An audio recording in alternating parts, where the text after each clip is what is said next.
Yo, what's going on with it though? RSG, y'all already know we back with another review. Today we gonna look at this video. It's called three terrifying teams of killer kids. So I'm feeling them. These kids done did shit. It's crazy. I felt like I should bring it to the screen. You already know.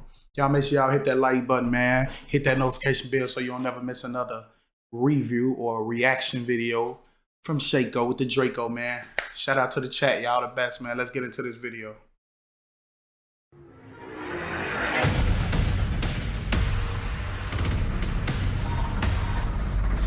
Woo. Shit crazy.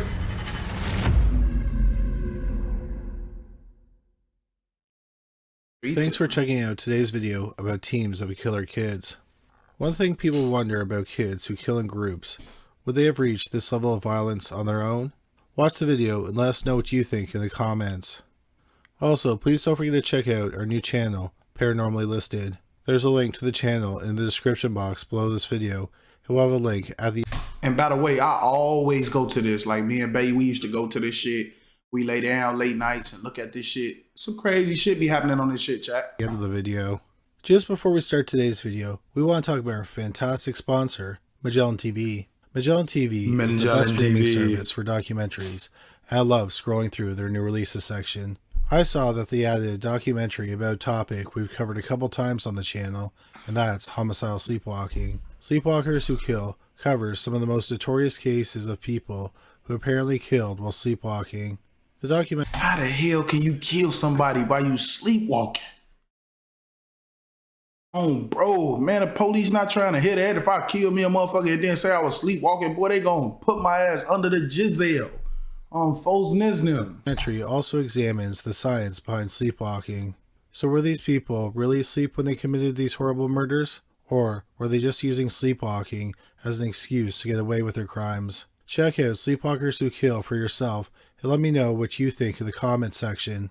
Also, please check out some documentaries and other genres on Magellan TV. They have great series and features, but it's people out here that do that type of shit. Biography, and so much more.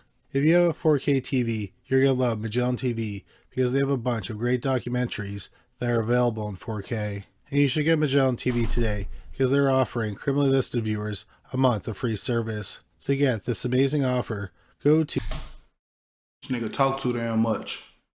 try.magellantv.com/criminally listed. So please check out Magellan TV today because you'll be supporting Criminally Listed and you'll find something great to watch.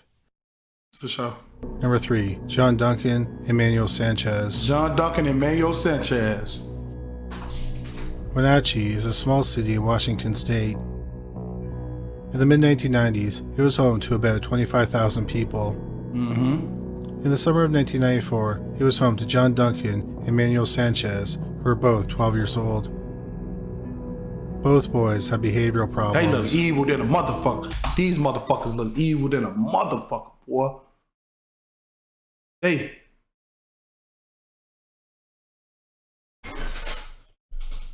Oh, bro, boy, my mama, boy, let my son come tell me when my kids or somebody come tell me these motherfuckers did it. I'm bringing my motherfucking gun. Sanchez's problem started about 4 years earlier after his mother had brain surgery to remove a tumor. The surgery left her partially paralyzed. His mother said it changed him the first time he saw her face drooping. After that, he started acting out. Between the ages of 10 and 12, Sanchez was in and out of foster homes. In spring 1994, he was transferred to a new school. Man, but then he was expelled because he brought a pellet gun to school and threatened a teacher and several students. In August 1994, Sanchez was living with his mother. But around August 10th, he ran away. And that fucked him up. On August 19th, Emmanuel Sanchez and John Duncan tried to break into a neighbor's home. They cut the phone line, removed the motion-sensing lights, and broke a basement window. Oh, bro, these little motherfuckers done cut the phone line, done cut the light. These motherfuckers crazy. Just imagine. At that age, I wouldn't like that. I'd probably go steal some candy out the corner store. But y'all cutting the lights to a motherfucker crib, broke a basement, went. But they were stopped before they got into the house. The two 12-year-olds ran away from the scene. They went to a friend's home the next day and stole 3 handguns. 3 hand. Then they went to the banks of the Columbia River and started firing the guns into the river. Camping near the river was 50-year-old seasonal worker Emilio Pernetta. Pernetta screamed at the boys to stop shooting, so they started firing their guns at him. Get the fuck.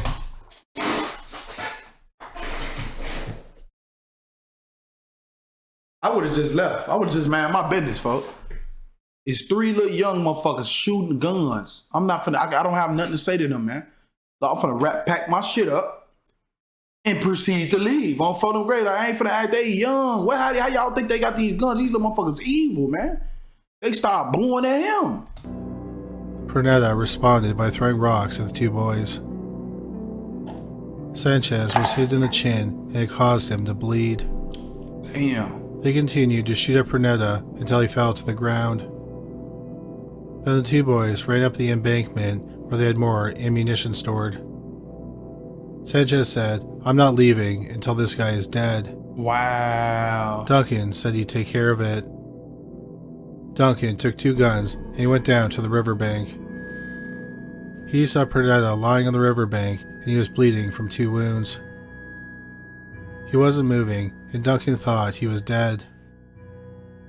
Duncan later said, "I shot Emmanuel's gun until it was empty. My first shot hit him in the eye and it was sick, so I closed my eyes and shot him more."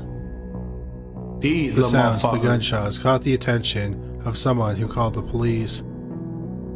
When John Duncan walked back up the embankment, the police were waiting for him. Both he and Emmanuel Sanchez were arrested. 50-year-old Emilio Pernetta was found dead in the water. Damn, these little motherfuckers The medical crazy. examiner determined they had been shot at least 18 times. 18 damn times, god damn! The police asked Duncan why he returned to the riverbank and continued to shoot him. He said, "I wanted to shoot him. I was mad at him for hitting my best and only friend with a rock." The 2 boys were tried separately in January 1995 in juvenile court. They were both found guilty of first-degree murder. They were sentenced to a juvenile detention center until the age of 21. Damn. This means So at that moment, when you was a shorty, you was a toddler, and you killed somebody back then, you get juvenile life. So you get out when you 21. Shit, not in Chicago, shit. Released in 2004. What happened to them after they were released is unknown. John Duncan and Emmanuel Sanchez would both be about 40 years old at the time of this video. They probably some motherfucking, they 40-something years old. Get trained in less than a year at Shit. Universal Technical Institute as an auto or diesel technician. Number 2, the Marquis Alkins and Dominic Lang. Marquis Hawkins and Dominic Lane. In March 2013, Sherry West was living in Brunswick, Georgia with her 13-month-old son, Antonio Santiago. Oh, look, little nice baby. Antonio cute baby. was born on February 7th, 2012. Sherry considered him her miracle baby. Don't be the 4 one. years earlier, in New Jersey, her 18-year-old son was in a fight. He pulled out a knife, but was wrestled away from him. West's son ended up being stabbed to death. The man who killed him wasn't charged because it was determined that he was acting in self-defense. West had been permanently injured in a car accident a few years earlier. She also suffered from mental illness and she was on medication. Damn, so she was. On the morning of She March was- 21st, 2013, West took Antonio for a walk to the post office. She was pushing him in his stroller. As she was walking back home, she was confronted by 2 teen boys. One was armed with a handgun. The 2 teen boys demanded her money, and she said she didn't have any. The boy with the gun aimed it at Antonio, and he said he would shoot unless she handed over her purse. Wow. He then started counting down from 5. When he got to 2, Wes stopped him. The teen boy tried to wrestle the purse away from her. Oh, bro, look. First of all, your ass, she got her son with her.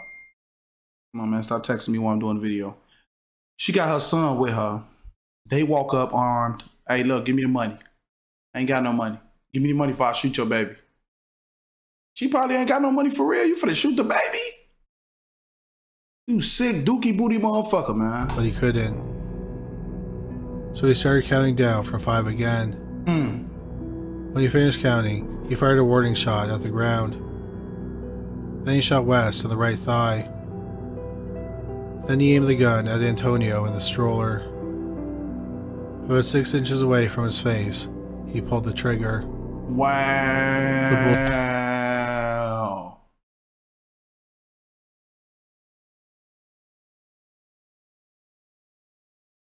Hey, it's some crazy motherfuckers in this world, man. For real, G.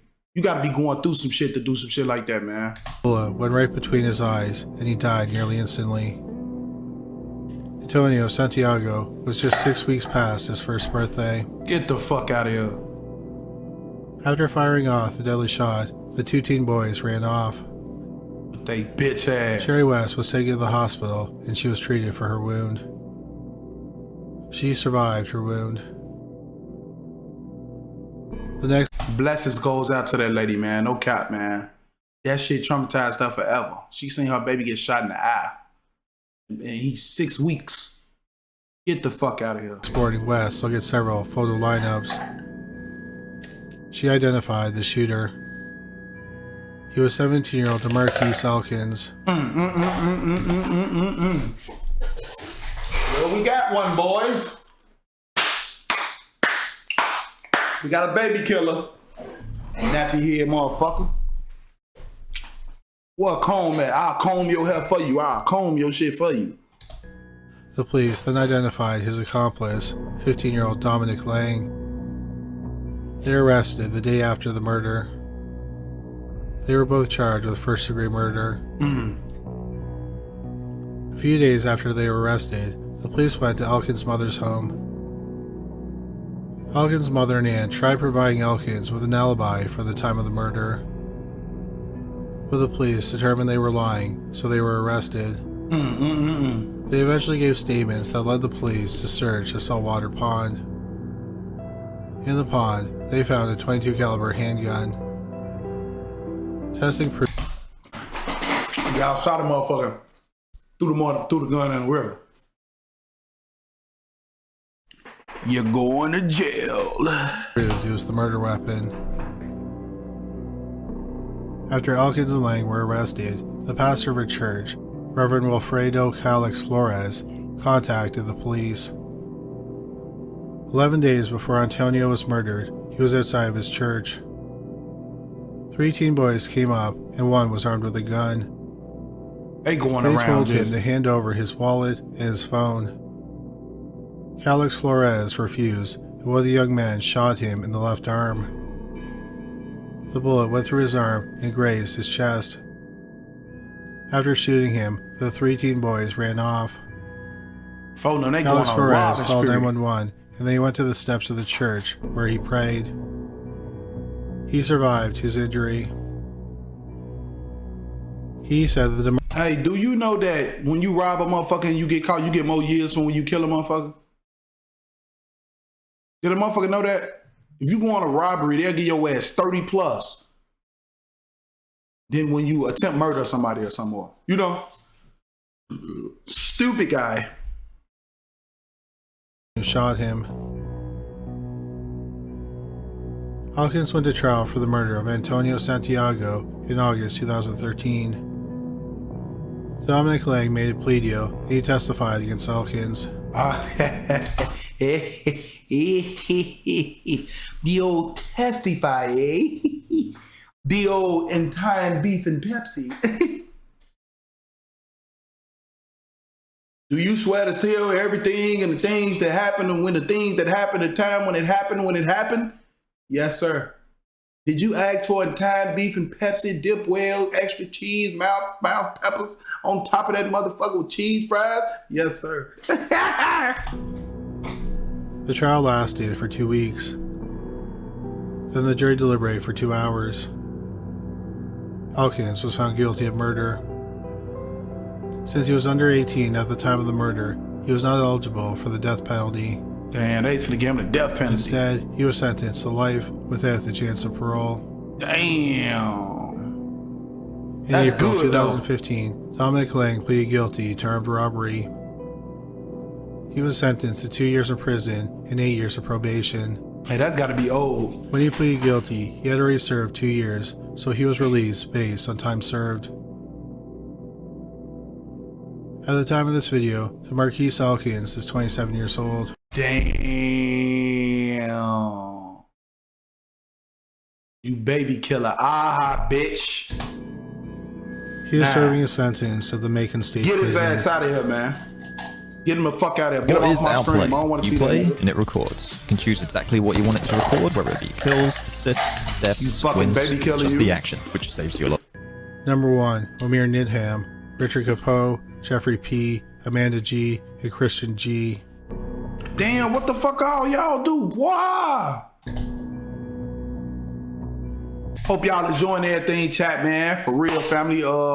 It's the last one right here we're gonna get into, man. But damn. Niggas is crazy out here, chat. Let me know how y'all feel about this video in the chat, too. Make sure y'all give this video a thumbs up. You know what I'm saying? And comment, you know what I'm saying, on what's the craziest out of all these that you done seen in the video. In the autumn of 1998, 13-year-old Zhong Bang was living with his family in Green Bay, Wisconsin. On the evening of September 23rd, 1998, Zhong's older brother made dinner, but he needed some tomatoes. The sun was still up, so Zhong's brother asked him to ride his bike to a nearby grocery store. Zhong got on his bike, rode to the store, and bought the tomatoes. But, for some reason, on his way home, he stopped at the parking garage at St. Vincent Hospital. A man was driving out of the parking garage when he heard what sounded like a wet bag of cement hitting the concrete. He saw the body of a young boy lying in the driveway. It was 13-year-old Zhong Bang. The man got out of his car and told the parking attendant to call 911. By the time the man got to Zhong, an off-duty nurse was attempting to help him. The man gave the nurse his shirt to help stem the bleeding from the back of Zhong's head. Wow. Before Zhong was moved into the hospital, a police officer drew a chalk outline around his body. He was then moved into the hospital. But tragically, 13-year-old Zhong Bang died from head injuries. Damn. The police determined that, based on where his body was found, he hadn't accidentally fallen. Nah, he ain't fall. His body landed too far away from the building. His family also was adamant that he was not suicidal. So the police believed that he was thrown from the top of the 5-story parking garage. What? But why would someone want to kill the 13-year-old boy? Oh, bro, like, why would somebody want to kill him? He don't look like he a threat. Why would you want to throw him off a 5-story hotel parking lot building? For you crazy as hell, Joe. No arrests were made in the case in the days or weeks after the murder. Then, months later, in the spring of 1999, 14-year-old Richard Capoe was arrested for car theft and burglary. In custody, he started to make some incriminating comments about the death of Zhong Bang. Wow. After some questioning, Capoe told the police what happened that fateful day in September. Capoe said he was angry with his mother and he wanted to fight someone or see a fight. He was hanging out with his friends, 14-year-old Omir Nidham, 13-year-old Jeffrey P., 14-year-old Amanda G., and 14-year-old Christian J. Bro, all he has 13, The last 14. names of the 3 youths were not made public. They were hanging outside the parking garage when they saw Zhong ride up on his bike. He was a complete stranger to them. Kerpo said, let's mess with him, and Ninham told him he had his back. Kerpo and Ninham taunted Zhong, while the other three encouraged them. Kerpo pulled Zhong's bike away from him. Zhong demanded it back, and then Ninham punched him in the face. The punch knocked Zhong to the ground. Damn. Zhong got to his feet and then ran into the parking garage. Bullying. This is bullying, man. Bullying went to murder, man. The three teenage boys and two girls chased him. They caught him on the 5th floor. Zhong begged to be left alone. He wanted to know why they wanted to hurt him. Kerpo and Ninham started pushing him, and then Ninham punched him in the chest. Ninham grabbed Zhong by the wrist and pinned him against the wall. While he couldn't defend himself, Kerpo punched him in the face. Damn, they just beat Then him. Kerpo grabbed Zhong by the ankles. With Ninham holding Zhong by his wrist and Kerpo holding him by his ankles, they started swinging Zhong over the parking garage wall. Wow. Zhong was obviously terrified and begged for them to stop. One of the three kids watching encouraged them to drop him over the wall. Another one of them said, wouldn't it be funny if he fell? As they were swinging him, Kerpo said to drop him. Kerpo said that Zhong just sailed over the wall. He plummeted 45 feet to his death. Wow. Zhong screamed all the way down. On June 11th, 1999, about 9 months after the murder, Kerpo and Ninham were arrested for the murder. They was held on They were both $100,000 charged as bond. adults, even though $100,000 bond. That means your ass ain't going nowhere. Once your bond get to $100,000, sit your monkey ass down. they were just 13 and 14 when the murder was committed. The other three teenagers were not arrested. Richard Kerpo went to trial first in November 1999. The trial lasted a week, and the jury deliberated for less than 3 hours. He was found guilty of first-degree intentional homicide and physical abuse of a child. In January 2000, he was sentenced to life in prison with the chance of parole after 50 years. Nah, don't give his ass the chance of shit. Fuck is you talking about? Send his ass to jail for life. Went to trial in March 2000. Like Kerpo's trial, it lasted a week, and the jury deliberated for less than 3 hours. He was also found guilty. On January 29th, he was sentenced to life in prison without the chance of parole. Yeah, without the chance of parole. In January 2016, the United States Supreme Court ruled that mandatory life sentences without parole for people who committed crimes under the age of 18 were unconstitutional. Oh, bro. Ninham's lawyers appealed to get him a new sentencing hearing. In October 2016, the Oklahoma Supreme Court ruled that he would not get a new trial. Oh, bro, he ain't getting no new They said trial. it was because his life without parole sentence was discretionary and not mandatory. Yeah, you fucked. So, unless something changes, Omar Ninham will die in prison. He is currently 38 years old. Damn, he 38 years old right now, bro. He been in that bitch since he was a shorty. Bro, he tried to reinstate his shit. That shit did not work. Richard Kerpo is 37 years old, and he could be paroled in 2050 when he'll be 65 years old. Damn, he could parole in 2060. He'll be 2050. Bro, boy, your ass gone. Y'all might well hang it up, big dog. Thank you so much for watching today's video. Please don't forget to check out our new channel, Paranormally Listed. You can find links. Y'all make sure y'all go check out that channel, man. Criminal Listed, man. Other than that, man, it was a motherfucking ball watching these terrified motherfuckers. It lets you know what goes on in the world. You know what I'm saying? In the mind of a killer, though. These motherfuckers is crazy, man. Like, these little videos that we just watched, everybody had their own thing. Like, motherfuckers crazy, guns, stole motherfuckers off the building, all type of shit, man. But y'all let me know in the comment, man, which one out of these three, which one was the craziest one. Make sure y'all drop a like on the video, comment, RSG, Shako, love y'all. We out, baby.